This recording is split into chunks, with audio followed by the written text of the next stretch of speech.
Sir matrix में, sir matrix का सबसे पहले मीनिंग क्या है? सर मैट्रिक्स है arrangement of element in the form of row and column. Matrix is, और सारे मतलब सबके पॉइंट्स बनाने 1 2 3 करके ताकि याद रहे। Matrix is sir arrangement of element in the form of row and column, in the form of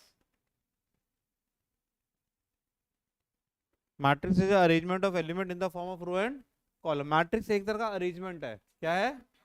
arrangement. किस फॉर्म में? रो और कॉलम की फॉर्म में। फिर से बोल रहा हूँ, मैट्रिक्स एक तरह का अरेंजमेंट। ये वैल्यू नहीं है, ये अरेंजमेंट है। क्या है?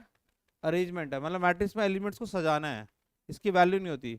लेकिन सर कभी कभी इस चैप्टर में आगे बढ़ते हैं तो वैल्यू भी निकालते हैं, वैल्यू भी निकालते हैं। बच्चे कहते हैं ये तो कॉन्ट्रडिक्शन, अभी आप बोल रहे हैं अरेंजमेंट है, फिर वैल्यू भी निकालते हैं। वैल्यू एक ही केस में निकालते हैं जब मैट्रिक्स स्क्वायर फॉर्म में होती है। किस फॉर्म में होती है? मतलब जहां रो और कॉलम बराबर होते हैं वहां वहां मैट्रिक्स की वैल्यू निकल सकती है, अन्यथा मैट्रिक्स की वैल्यू नहीं निकल सकती। ये खाली अरेंजमेंट है। खाली क्या है? अरेंजमेंट है। और इस अरेंजमेंट के अंदर सर दो चीजें होती हैं, एक रो होती है और एक क्या होती है? कॉलम। तो matrix is the arrangement of element in the form of row and column. Matrix is the arrangement of element in the form of row and column. अच्छा, मैट्रिक्स के अंदर जो रोज होती है ना सर, वो सब कॉपी में बनाते जाएंगे, वो हॉरिजॉन्टल है। क्या है वो? हॉरिजॉन्टल। मैट्रिक्स में रोज जो है वो हॉरिजॉन्टल है। सर ये हॉरिजॉन्टल रोज का मतलब क्या है? सर रोज हमेशा आपको इस फॉर्म में दिखेगी। मैट्रिक्स में जो रोज है ना सर वो हॉरिजॉन्टल है। हॉरिजॉन्टल मतलब ऐसे दिखेगी। और जो जो जो कॉलम्स है ना वो है वर्टिकल। मैट्रिक्स में रोज हॉरिजॉन्टल है और कॉलम्स कैसे हैं? वर्टिकल है। मैट्रिक्स में रोज हॉरिजॉन्टल हैं और कॉलम वर्टिकल है। रोज हॉरिजॉन्टल है और कॉलम वर्टिकल है।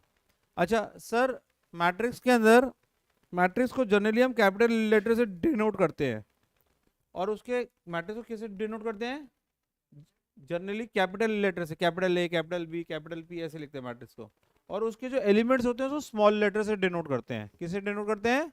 स्मॉल लेटर से। मैट्रिक्स को हम लिखते कैसे हैं, इसके फॉर्मेशन कैसे करते हैं वो देख। सबसे पहले लिखते हैं A11, first row first column, A12, A13, A1n। ये टाइप ऑफ एक्सेल शीट ही है एक तरह से। उसी तरह सर फिर अगले में लिखेंगे A21, A22, A23, A2n। फिर उसके बाद आएगा A31, A32, A33, A3n। और सर फिर ऐसे थोड़ा चलेंगे, AI1, AI2, AI3, AIJ, AIN। और ऐसे चलते जाएंगे AM1, AM2, AM3, AMI, AMN। तो ये इस तरह से हम मैट्रिक्स के एलिमेंट्स को रिप्रेजेंट करते हैं। और ठीक है, इसको अगर हम, कुछ लोग तो इसको कुछ बुक्स में ऐसे लिखते हैं ऐसे वाले ब्रैकेट में, कुछ में ऐसे वाले ब्रैकेट में लिखते हैं। ये दोनों एक ही बातें हैं। ठीक है, ज़्यादा भावनाओं में बहना नहीं है ब्रैकेट के चक्कर में, ये ऐसे लिखी जाती है। और सुन, इसके सबस्क्रिप्ट, ज़्यादातर मैट्रिक्स के सबस्क्रिप्ट मतलब नीचे हमेशा ऐसे लिखा होता है M×N। क्या लिखा होता है? M×N। ये जो M×N लिखा होता है ना, इसको बोलते हैं ऑर्डर ऑफ मैट्रिक्स।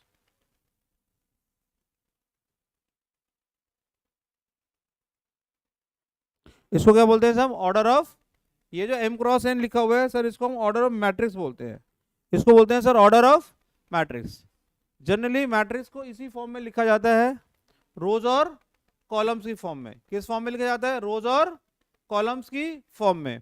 और सर ये जो M×N लिखा हुआ है इसको हम बोलते हैं ऑर्डर ऑफ मैट्रिक्स। क्या बोलते हैं? Order of matrix. जिसके अंदर ऑर्डर ऑफ मैट्रिक्स में M जो है वो रो है, N क्या है सर? कॉलम है। सर M रो और N कॉलम है। ऑर्डर ऑफ मैट्रिक्स में M रो है और N कॉलम है। ऑर्डर ऑफ मैट्रिक्स में m रोज होते हैं और n क्या होते हैं, कॉलम्स होते हैं। m रोज होते हैं और n कॉलम्स होते हैं। आपको बात समझ में आ रही है?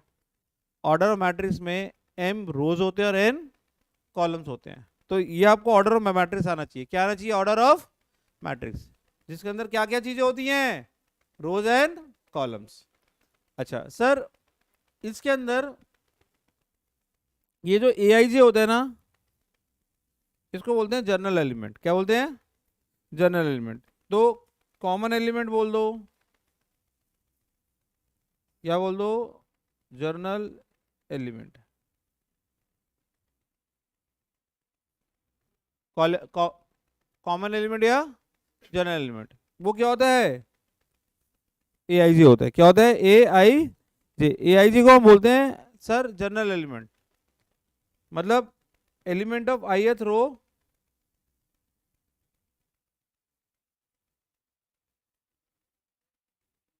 And jth column. Element of ith row and jth column, तो ये होता है जनरल एलिमेंट सर। क्या होता है? General element. Element of ith row and jth column, element of ith row and jth column, तो इसको बोलते हैं एक तरह का जनरल एलिमेंट है ये। क्या है? General element. जैसे मैंने बोला A21, तो आप समझ जाओगे सेकेंड रो है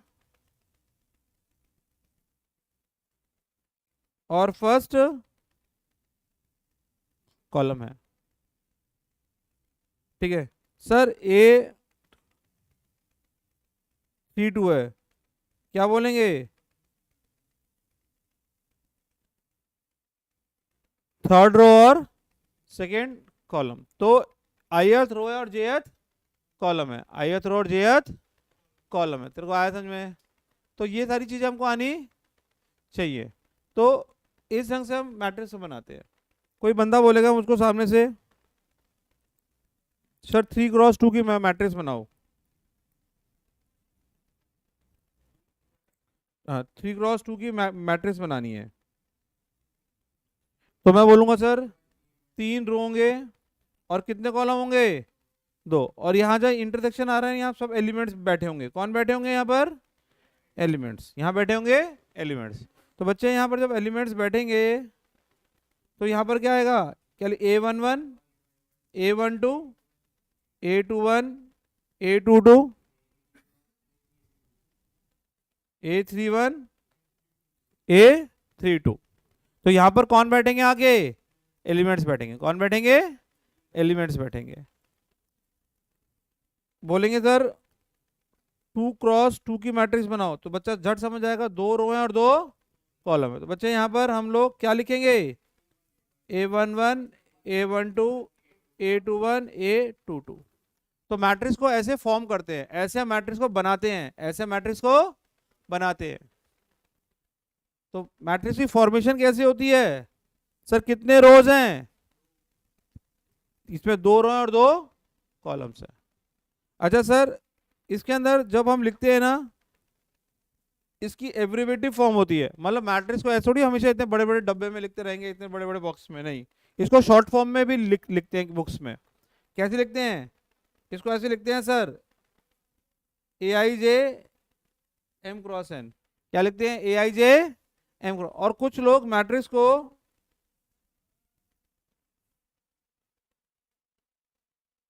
ऐसे भी लिखते हैं, AIJ m×n।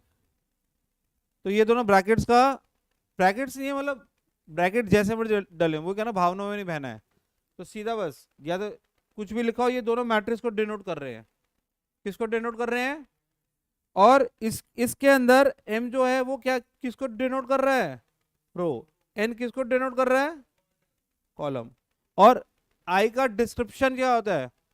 m रो को डिनोट कर रहा है और n किसको डिनोट कर रहा है? कॉलम। तो हम इसको लिखते हैं I की वैल्यू किसके 1 से लेके कहां तक है? m तक। 1 से लेके m तक। और सर फिर इस j की वैल्यू कहां से लेके कहां तक है? 1 से लेके n तक। I की वैल्यू 1 से लेके m तक है और j की वैल्यू 1 से लेके n तक है। इसको बोलते हैं डिस्क्रिप्शन ऑफ I या description of row and description of column क्या बोलते हैं? डिस्क्रिप्शन ऑफ रो, और इसको क्या बोलते हैं? Description of column. Description of row and description of column, इसको बोलते हैं description of row and description of column. समझ में आया? मतलब आई जो होता है वो रो की इंफॉर्मेशन है। आई किसकी इंफॉर्मेशन है? रो की। और जे किसकी इंफॉर्मेशन है? कॉलम की। जे किसकी इंफॉर्मेशन है? कॉलम की। एक छोटा क्विज खेलते हैं, पता लगेगा आपको आया कि नहीं आया। सर इफ लिख, इफ ए इक्वल टू 1 2 3 0 1 1 1 1 7, लिखा ए इक्वल टू 1 2 3 0 1 1 1 1 7। सुनना है, ए है 1 2 3 0 1 1 1 1 7, ठीक है। इसमें सर आप मुझे किस किस के बारे में बताओगे? सर सबसे पहले आप मुझे ऑर्डर के बारे में बताओ, ठीक है। किसके बारे में बताओगे? ऑर्डर के बारे में। अच्छा आप मुझे सर वैल्यू ऑफ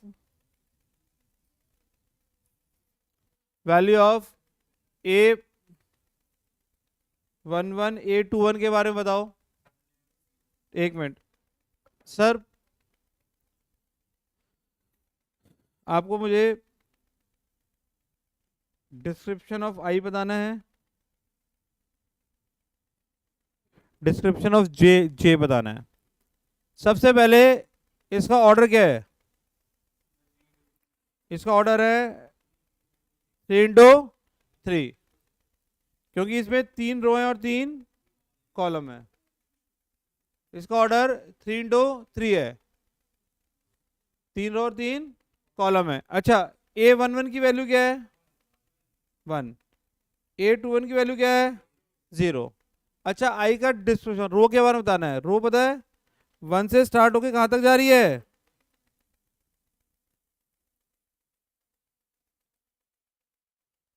है ना, कितनी रो है? 1 2 3।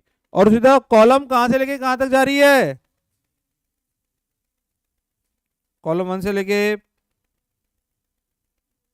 3 तक। अरे 3 रो हैं, 1 2 3, 3 कॉलम, 1 2 3, ठीक है ना। मतलब आपको यहाँ पर मुझे देखो, ये जो मैंने बताया था ना, मुझे यहाँ बताना चाहिए था ये क्या है? कॉलम 1। ये क्या एक तरह से? कॉलम 1। ये क्या है? कॉलम 2। ऐसे चलते रहते, ये क्या है? Column n। और ये क्या है? रो 1। ये क्या है? रो 2। ऐसे चलते चलते ये क्या है? रो m। तो आपको मुझे रो और कॉलम के बारे में बताना है। रो और कॉलम के बारे में बताना है, ठीक है। तो आपको क्या क्या चीज बतानी चाहिए? Description of I, description of J. एक और लिखते हैं और आपको करके दिखाना है मुझे। सर यहाँ पर ए क्या है? 1 2 3 4। सर इसका ऑर्डर 2 इंटू 2। इसका ऑर्डर क्या है? 2 इंटू 2। अच्छा सर दूसरा मैं आपसे पूछता हूँ सर, वैल्यू ऑफ ए 1 1 ए 2 2 बतानी है। वैल्यू ऑफ ए 1 1 ए 1 2 कितना होगा सर? हाँ, ए 1 1 की वैल्यू 1 है, ए 2 2 की वैल्यू 4 है। तीसरा मैंने पूछा सर नंबर ऑफ रोज 2। चौथा पूछा नंबर ऑफ कॉलम्स, कितने आया? 2। अभी सबसे छोटे लेवल पे बात करेंगे सर ऑर्डर ऑफ मैट्रिक्स पे। किस पे बात करेंगे? Order of matrix. Order of matrix वैसे होता है m क्रॉस n। क्या होता है sir? Order of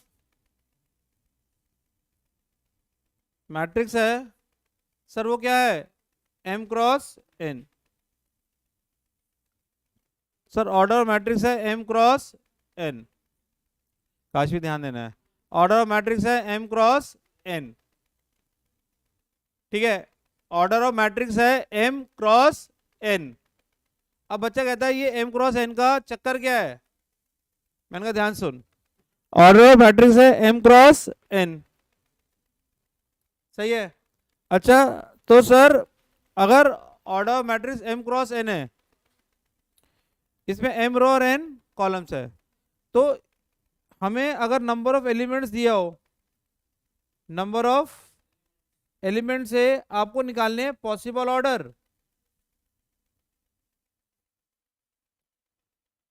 possible orders, possible orders of matrix.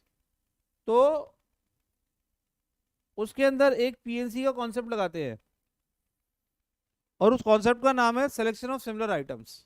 क्या है? सिलेक्शन ऑफ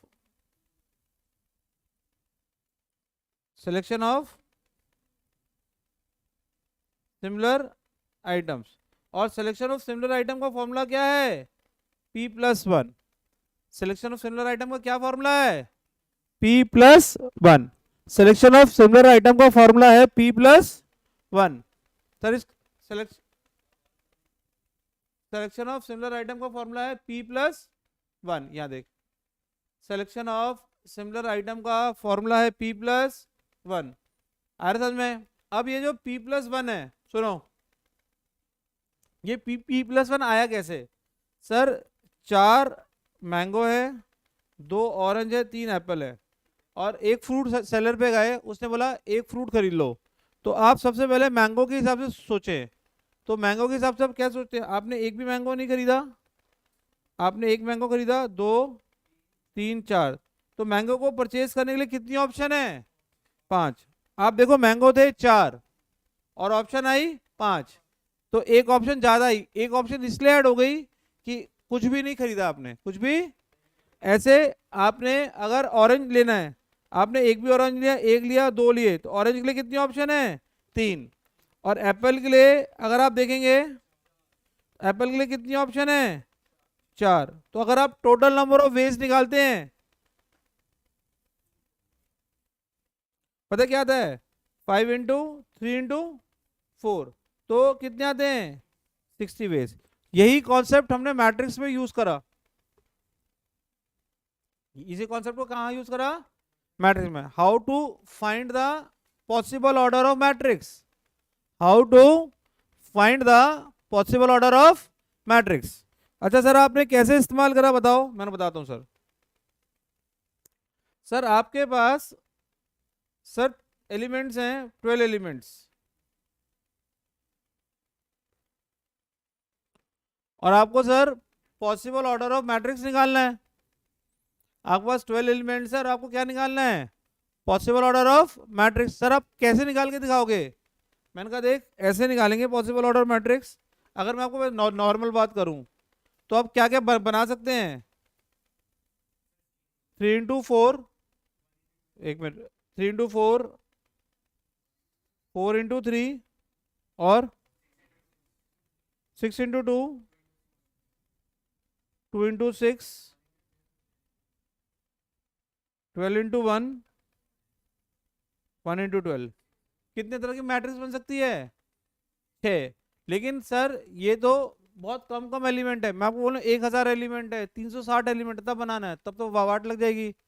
तो इसका मतलब कोई ना कोई मेथड हमको आना चाहिए जिससे हम ऐसे वाले आंसर पे पहुंच पाए। वो ये नहीं पूछेगा, ये बोलेगा नंबर ऑफ पॉसिबल मैट्रिक्स। क्या बोलेगा? वो मैट्रिक्स का ऑर्डर नहीं पूछेगा, क्या बोलेगा? Number of possible matrix. तो अब नंबर ऑफ पॉसिबल मैट्रिक्स को निकालनी आनी चाहिए। अब सर ये नंबर ऑफ पॉसिबल मैट्रिक्स आप कैसे निकालेंगे? नंबर ऑफ पॉसिबल मैट्रिक्स आप कैसे निकालेंगे? मैंने कहा देख भाई, नंबर ऑफ पॉसिबल मैट्रिक्स निकालने का मेथड क्या है? सबसे पहले सबसे छोटे लेवल की बात करते हैं। अगर हम 12 के हमेशा प्राइम फैक्टर बनाने हैं, 12 एक प्राइम नंबर है, कंपोजिट नंबर है? कंपोजिट। कोई भी नंबर कंपोजिट नंबर टूट के लास्ट में प्राइम में आ जाता है। फिर से बता रहा हूं, कोई भी नंबर टूट के लास्ट में किस में आ जाता है? प्राइम में। आपने यहाँ 2 लिखा तो यहाँ कितना आया 6, आपने यहाँ 2 लिखा तो कितना आया 3, यहाँ 3 लिखा तो यहाँ क्या आया 1। मतलब आप इसको लिखोगे 2 की पावर 2 इंटू 3 की पावर 1। अब खुद सोच, अगर मैं 2 के लिए ऑप्शन चुनने के लिए कहूं तो क्या बोलेगा, मैं एक भी 2 नहीं ले रहा, मैं एक 2 ले रहा हूं, मैंने 2 2 लिए, तो 2 के लिए कितनी ऑप्शन चुन ली तूने 3। बोला भाई 3 के लिए ऑप्शन चुन, 3 के लिए कितनी ऑप्शन चुनेगा 2, तो 3 इंटू 2 कितना आएगा सर 6 वे से बना सकते हैं। तो देख ले यहां भी हमारा कितना आंसर आया 6। तो हमने इसको कॉन्सेप्ट से सीधा कैसे कर दिया, सिलेक्शन ऑफ सिमिलर आइटम्स। क्या करा, selection of similar item. Sir 3 के लिए कितनी ऑप्शन है 2 के लिए कितनी ऑप्शन है 3, 2 के लिए कितनी ऑप्शन है 3, कैसे करा आपने 2 + 1 से, और 3 के लिए कितनी ऑप्शन है 2, और इन दोनों को मल्टीप्लाई कराया, आंसर कितना आया 6। तो आपको ये सब करने की वैसे जरूरत नहीं है। आपको बात समझ में आ रही है। सर एक मैट्रिक्स है, सर उसमें सर एक मैट्रिक्स है, उसमें सर 360 एलिमेंट्स हैं। कितने एलिमेंट्स हैं,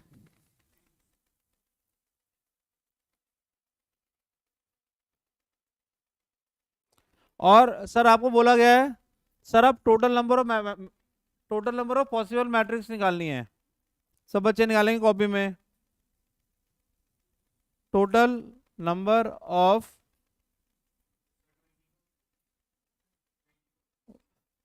पॉसिबल मैट्रिक्स,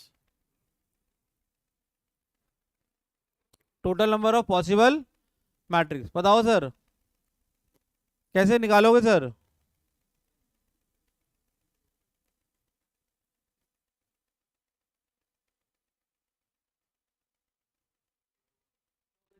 सर आपको अगर आप यहां लिखते हैं 360, ठीक है, अब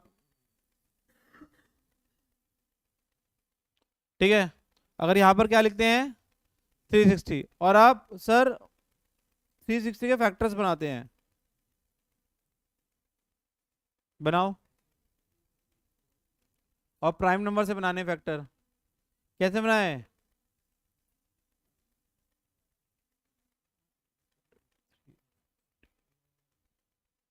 तो आपको 360 को आप कैसे प्राइम फैक्टर में कैसे लिख सकते हैं, 2 की पावर 3, 3 की पावर 2, 5 की पावर 1। अब आप 3 के हिसाब से ऑप्शन सोचे, ऑप्शन 3 के हिसाब से क्या बनेंगे 3 + 1 इंटू +1 इंटू 1 + 1, 4 इंटू 3 इंटू 2, तो कितना आएगा 24 वेज। आपको आया सर, सर एक बार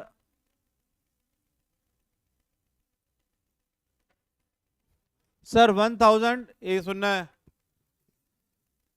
सर, 1000 एलिमेंट्स हैं, कितने हैं 1000 elements. Sir total number of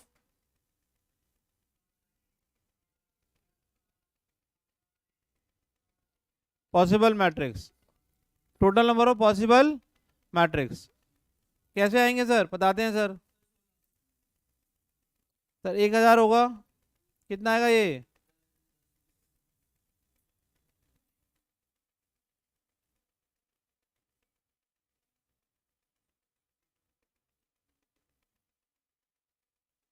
तो सर इस 1000 को क्या लिखेंगे 2 की पावर 3, 5 की पावर 3, तो यहाँ क्या आएगा 3 + 1 इंटू 3 + 1, तो टोटल वेज क्या आ जाएंगे sir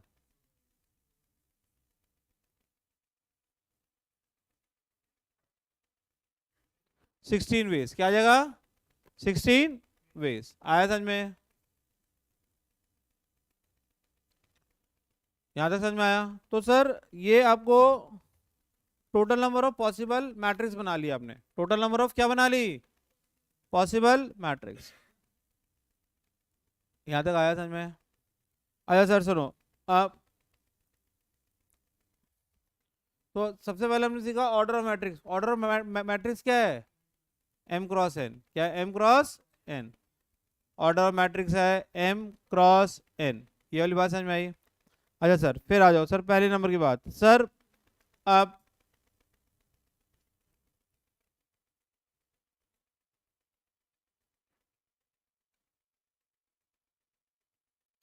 sir type of matrix है सर, कौन कौन से टाइप की मैट्रिक्स होती है?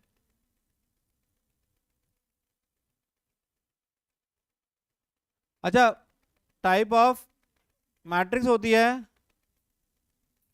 अब टाइप ऑफ मैट्रिक्स होती है sir on the basis of order.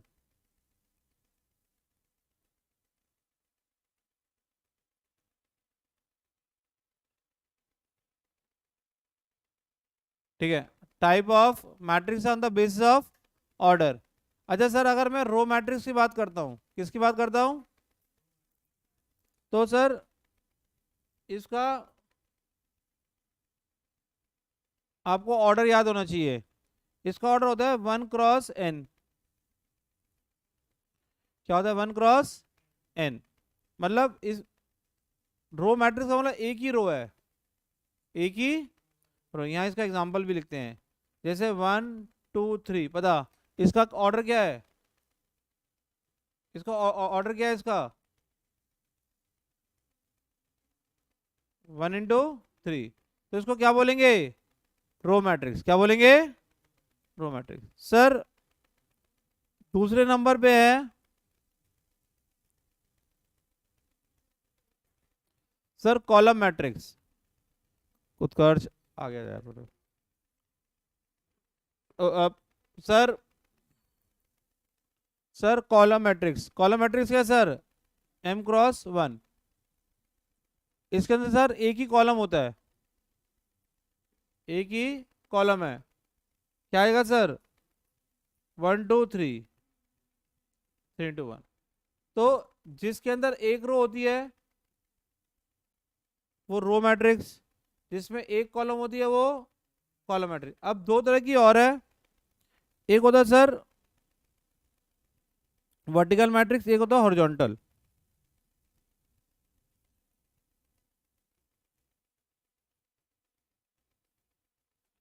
Sir vertical matrix में क्या होता है?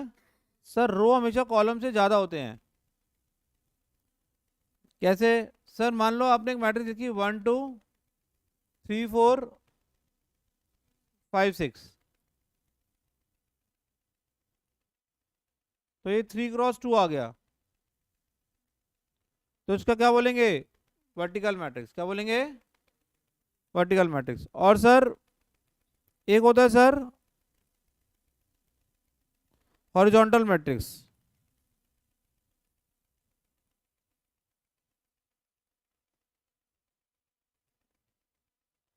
ठीक है, हॉरिजॉन्टल मैट्रिक्स में क्या होगा sir? m is less than n। मतलब 1 2 3 4 5 6। 1 2 3 4 5 6। ये क्या, ये कितने टू कितने की बन गई? 2 × 3। सर इसके अंदर सुनो, सर एक रो मैट्रिक्स है, एक कॉलम, और एक क्या है? Horizontal matrix. आया समझ में? सर अब रो मैट्रिक्स में कितनी रोज हैं? एक रो। कॉलम मैट्रिक्स में कितनी कॉलम है? एक कॉलम। वर्टिकल मैट्रिक्स का मतलब m > n, और हॉरिजॉन्टल मैट्रिक्स का मतलब n > m। इसके अंदर जो सबसे इंपॉर्टेंट टाइप ऑफ मैट्रिक्स होती है वो स्क्वायर होती है। स्क्वायर इसलिए इंपॉर्टेंट है कि सबसे पहले स्क्वायर मैट्रिक्स आप समझते होंगे रो और कॉलम बराबर की है।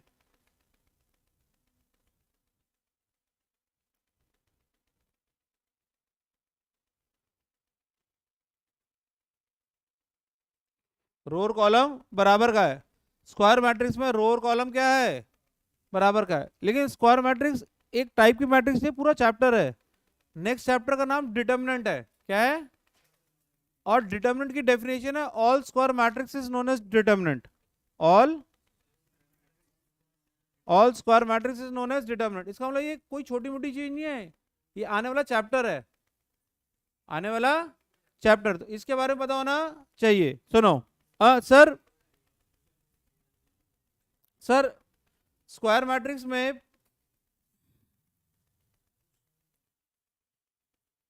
आपको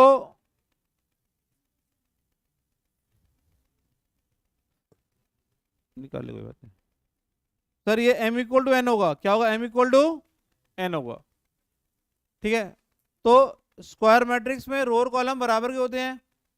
अब स्क्वायर मैट्रिक्स में टाइप ऑफ एलिमेंट्स हैं,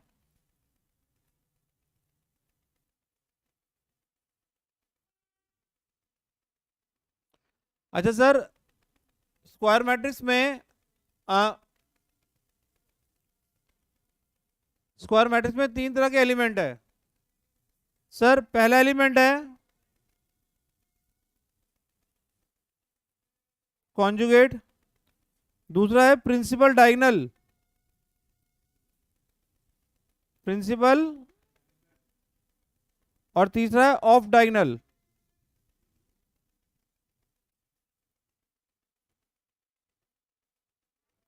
तो 3 तरह के एलिमेंट होते हैं सर, एक होता है कॉन्जुगेट, एक होता है उत्कर्ष, एक होता है कॉन्जुगेट, एक प्रिंसिपल और एक ऑफ डायगोनल। 3 तरह के हैं, एक कॉन्जुगेट है, एक प्रिंसिपल डायगोनल और एक ऑफ डायगोनल। सर जैसे मान लो आपके पास 3x3 की मैट्रिक्स है, A11, A12, A13, A21, A22, A23, A31, A33। तो सर ये 3x3 की मैट्रिक्स है, ठीक है। इसके अंदर सर 3 तरह के एलिमेंट एग्जिस्ट करते हैं। सर जो पहला एलिमेंट है ऑफ डायगोनल, प्रिंसिपल डायगोनल है, कॉन्जुगेट एलिमेंट है और ऑफ डायगोनल एलिमेंट है। देख कोई भी कॉन्जुगेट एलिमेंट होता है, जैसे A12 है, A12 है तो उसका कॉन्जुगेट है A21। ये हमेशा पेयर में होते हैं, जोड़े में होते हैं। A12 का कॉन्जुगेट A21, ऐसे नहीं, A11 का कोई कॉन्जुगेट नहीं होगा, A12 का कॉन्जुगेट क्या होगा, A21। अरे जहाँ आई और जे बराबर के होते हैं वही कॉन्जुगेट होते हैं। कॉन्जुगेट एलिमेंट का मतलब I is not equal to जे। जैसे A13 का कॉन्जुगेट A31, A23 का कॉन्जुगेट A32, ये सारे कॉन्जुगेट एलिमेंट है। तो कॉन्जुगेट एलिमेंट की विशेषता है कि आई और जे बराबर का नहीं होगा। कॉन्जुगेट एलिमेंट की खासियत है आई और जे बराबर का नहीं होगा। जब भी आई और जे बराबर का नहीं होता तो उसको हम क्या बोलते हैं, कॉन्जुगेट एलिमेंट। क्या बोलते हैं, आई और जे बराबर का नहीं होता उसमें। जैसे A12 है, I1 है और J2 है, बराबर का नहीं है ना, कॉन्जुगेट है, तो उसका एक पेयर पक्का प्रेजेंट होगा A21। A13 है, I1 है और J3 है, उसका एक कॉन्जुगेट पक्का होगा A31। A23 है, I2 है, J3 है, उसका एक कॉन्जुगेट पक्का होगा A32। बराबर होगा तो अगर आई और जे बराबर होता है उसको बोलते हैं principal diagonal.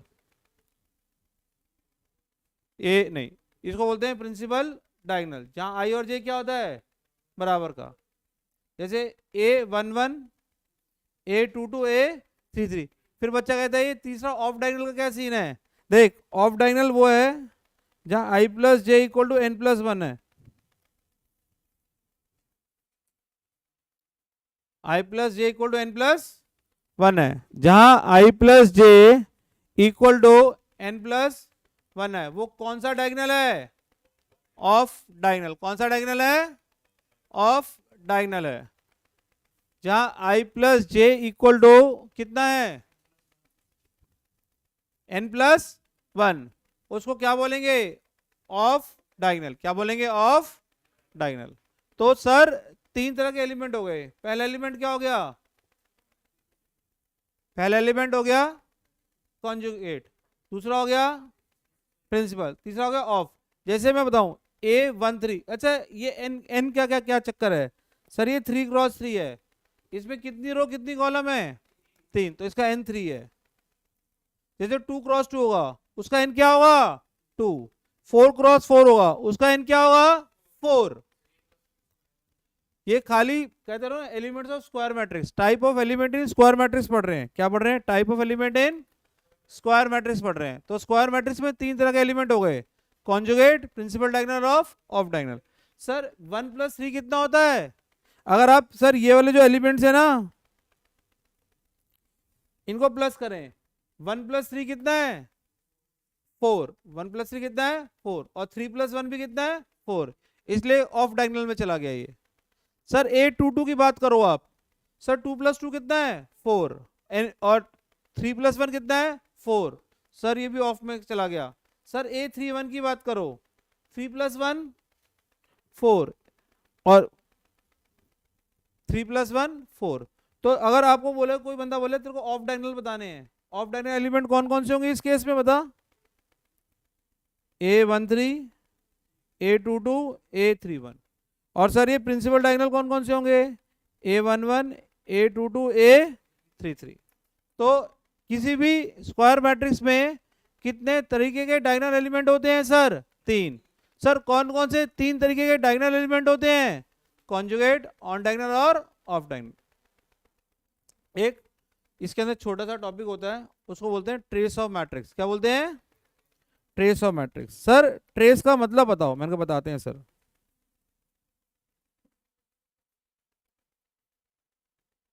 Sir trace of matrix सुनना है सर, ये बहुत इंपॉर्टेंट कॉन्सेप्ट है सर, बताओ फिर। सर जब हम लोग ट्रेस ऑफ मैट्रिक्स पढ़ते हैं, क्या पढ़ते हैं सर? ट्रेस ऑफ मैट्रिक्स में इसके अंदर यहां क्या होता है sir?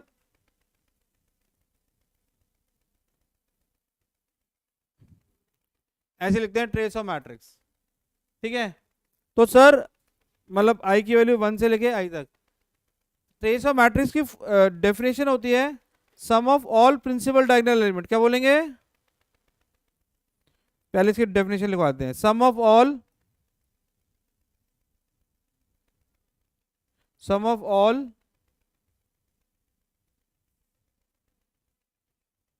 Principal diagonal elements. Sum of all principal diagonal elements. Sir क्या इसका मतलब क्या है? Sir A11 + A22 + A33 till ANN। और इसको लिखते कैसे हैं सर? इसको ऐसे लिखना है सर, समेशन i की वैल्यू 1 से n ai। इसको बोलते हैं सर ट्रेस ऑफ मैट्रिक्स। क्या बोलते हैं इसको? ट्रेस ऑफ मैट्रिक्स, ठीक है ना? अगर ये समेशन का साइन आता है, कौन सा साइन आता है सर? समेशन। तो आपको हमेशा एडिशन करना है। क्या करना है? एडिशन। लेकिन सर अगर आपके पास कभी ऐसा साइन आ जाए पाई की फॉर्म में और इसके ऊपर जो टोपी चढ़ा रखी हो 1 से लेके n, ठीक है? तो इसको कैसे लिखेंगे sir? Sir A11, A22, A33, ANN। तो इन सबको क्या करते हैं हम लोग? मल्टीप्लाई। क्या करते हैं? मल्टीप्लाई करते हैं। तो सर ट्रेस को क्या बोलते हैं? ट्रेस होता है sum of all diagonal elements, sum of all principal diagonal elements, sum of all principal diagonal element. उसको क्या बोलते हैं सर? Trace of matrix. क्या बोलते हैं? Trace of matrix. और सर जब उन सबको मल्टीप्लाई कराते हैं, क्या कराते हैं? मल्टीप्लाई। उसको क्या बोलेंगे? जब सारे डायगोनल एलिमेंट को मल्टीप्लाई करवाते हैं, तो जब सारे डायगोनल एलिमेंट को मल्टीप्लाई कराते हैं तो क्या होगा? वो कुछ नहीं होगा, उसका साइन आना चाहिए पाई। क्या होगा? पाई। तो ट्रेस ये ट्रेस नहीं है, ये ट्रेस नहीं है, ठीक है। तो ये बहुत छोटी छोटी बातें आपको आनी चाहिए। एक छोटा सा सुनो, एक बार यहां देखो आपको, सर एक लिखा 1 2 3 4 5 6 0 1 1, फिर से 1 2 3 4 5 6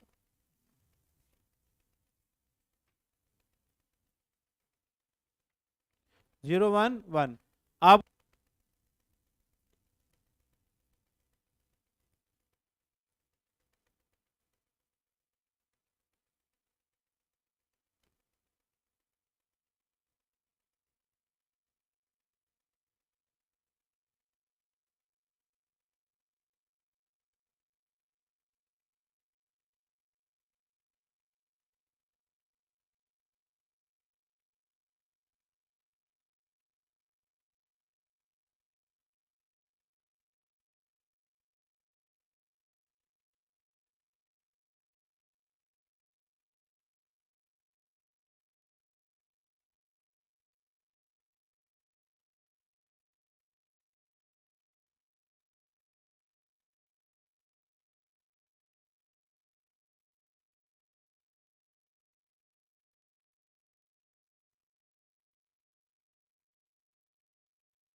सर इसका ऑफ डायगोनल कौन कौन सा होगा?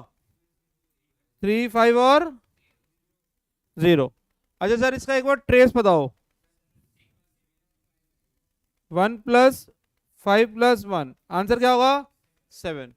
ट्रेस, ट्रेस होता है sum of all the diagonal element. क्या होता है? Sum of all the diagonal elements. जैसे सर आपके पास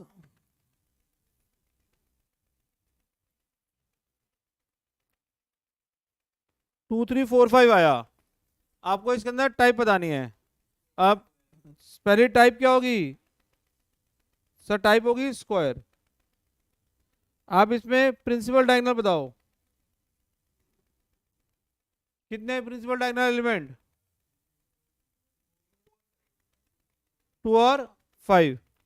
सर आप इसके अंदर सर ट्रेस बताओ। 2 + 5 7। आपको आया था में? तो ये सारी चीजें आपको किसके बारे में पता होनी चाहिए? Square matrix. किसके बारे में पता होनी चाहिए? Square matrix. यहां तक आया? टाइप बतानी है, प्रिंसिपल डायगोनल बताना है और ट्रेस बताना है।